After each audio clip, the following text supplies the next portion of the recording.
Hello everyone and welcome back to another AFK journey video. In this video I wanted to do a recap of Ravaged based on the VN server testing. So the overall top teams are going to be the same as what I talked about in my individual videos I made of the 4 different squads a couple of days ago. However, there have been some other like second best, third best teams which have come to light, which I do want to show you and basically talk about the score gap.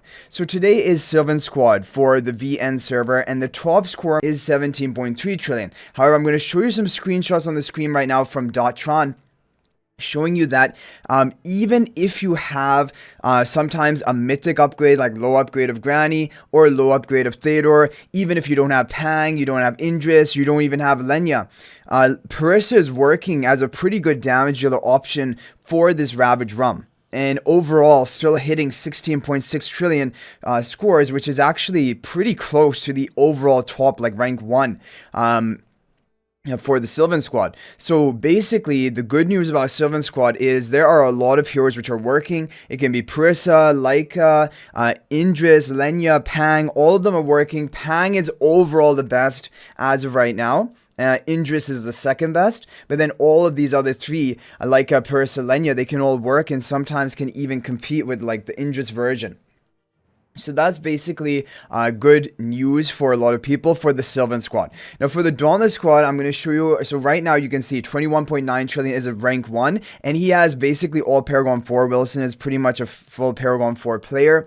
But look at this, 21 trillion hit by a more modest level of upgrades and investment and without even running Zandrok. So Zandrok is in the best team for Dauntless squad. However, if you run, for example, Koko rather than Zandrok, you can get just like 400 billion damage lower, like 0.4, 0.3 trillion damage lower. And so again, it is not going to be a big score gap whether you have Zandrok or not. Of course, if you have Zandrok, it's going to be a bit of a boost, but it is not a reason for anyone to be going for Zandrok. Much more importantly is having Baelran, because as of right now, there still hasn't been any good team found without Baelran. If you don't have Baelran, you're going to suffer like a 5 trillion damage gap.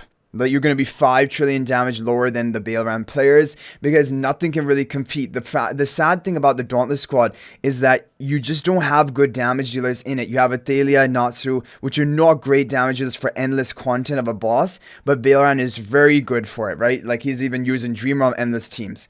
So that is the thing. Baelran is really important. And Baelran probably is even going to become the best even at Mythic Plus. But Supreme Plus, of course, is a big power boost for him, and it's really recommended to take him to Supreme Plus. So basically, I think if people are on the fence about Baelran, they have the resources to build him. It'll just depend how much you want to rank highly in Ravaged because Baelran is going to be a big boost and pretty important. Okay, now for the other ones, the good thing about Immortal squad is very free-to-play friendly, is using heroes basically everyone is prioritized. If you take a look here, my viewer is at 19.5 trillion, and the overall top score even from all Paragon 4 is 20 trillion. There's not a big gap between like Paragon 4 and Paragon 2, Paragon 1 players. For whatever reason, there's kind of like a damage cap that you're almost hitting. You're like almost reaching, and these are just the optimal teams. So like Velka definitely is going to be important. And then all of these other heroes you see here, basically, these are the top heroes which you're going to be running. And if you have them all at Supreme Plus, you're pretty much good to go. And a lot of people have Shmira, Ludovic, Pandora pretty highly invested, and that will be good for you as well. So Immortal squad overall, pretty free-to-play friendly. But then we have the worst of them all, which is the Aurora squad. Aurora squad is the absolute worst. As you can see it here, my viewer is rank 47, even though he has Harak, which is needed for Aurora squad. He has Atalanta at Mythic. I think he's trying to get it to Mythic Plus. So that is a big thing, right? There are 2 problems right now. You need Atalanta, ideally Supreme Plus for maximum damage. You need Harak, otherwise you're going to also have a big score gap. And for team number 2, it doesn't really matter what you run. Walker Muriel, Walker Merrily, if you have Merrily free, Walker Sinbad, like Merrily Sinbad, Walker Zany. There's a bunch of things you can run team 2. They all do around about the same. But team number 1 is the big difference maker. And if we just show you, for example, the Aurora squad records of my viewer, you're going to see that this is really the thing which is going to separate people for the Aurora squad. And the top teams for Aurora squad, we can go ahead and take a look at that again. I believe it's around 29 trillion, 28 to 29 trillion damage. And that is crazy because even my viewer who has basically all the heroes other than he just has Mythic, Atalanta, not even Supreme Plus. But other than that, he has basically everything. And he is still, there's a big score gap for him. So one part of it is Atalanta, the other part of it is RNG. This Harak team is really high on RNG. And that's another issue. Now, if you don't have Harak, but you have Atalanta and Merrily, we've already seen records of that Atalanta, Supreme Plus, Merrily, Supreme Plus, other heroes, you can still hit around 22.5 trillion with a lineup like that, without having Harak. So basically, Harak plus Mythic Atalanta or Harak plus Legendary Atalanta is going to be around about just a Supreme Plus Atalanta without Harak. But if you have Harak and you also have Atalanta Supreme Plus or above, that is when you're talking, and that is when you can hit up to 26 trillion or higher scores. But there's still going to be a lot of RNG. So Aurora squad overall, yeah, 28.6 as the highest, but look at the other ones, 27 trillion. No one is really able to touch this. I think he just hit really, really good RNG. Because generally speaking, it's just not going to be that good, even for other highly upgraded players. So Aurora squad is tough because not only you need two heroes heavily or invested enough, which are Atalanta and Harak, you also need RNG on your side. So Aurora squad overall is going to be the most brutal of them all. Dauntless squad is going to be very brutal if you don't have Baelran. If you have Baelran, you're good to go. And the other ones pretty much on basically free to play friendly. The Sylvan and Immortal squad both pretty free to play friendly. And should be just fine for players. Depending on which heroes you have, you will be able to put something together. So that is basically the Ravaged in a nutshell. The big difference makers are going to be Supreme Plus or above Atalanta, Supreme Plus or above Harak, Supreme Plus or above Baelran. If you have these three heroes, you are golden for Ravaged. If you're missing all three of these heroes, you're in trouble for Ravaged because they're going to provide a big score gap. And the final ranking, which is what people are most concerned about because they want to get top 100 to get the Abyssal Essence, which is basically equivalent to 500 of these red Twilight Essences. And then also you get some of the cosmetic items. But like everyone's looking for this. And to get top 100, it will depend, of course, how active your district is.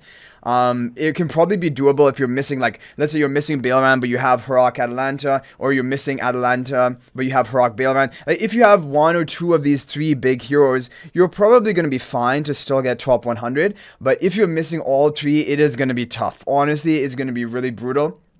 And maybe just not within reach, and that is the thing to keep in mind. But overall, I would, at this point in the game, if you haven't built Harak and you also haven't built Baelran, it's very clear that Baelran is the hero that you want to be building.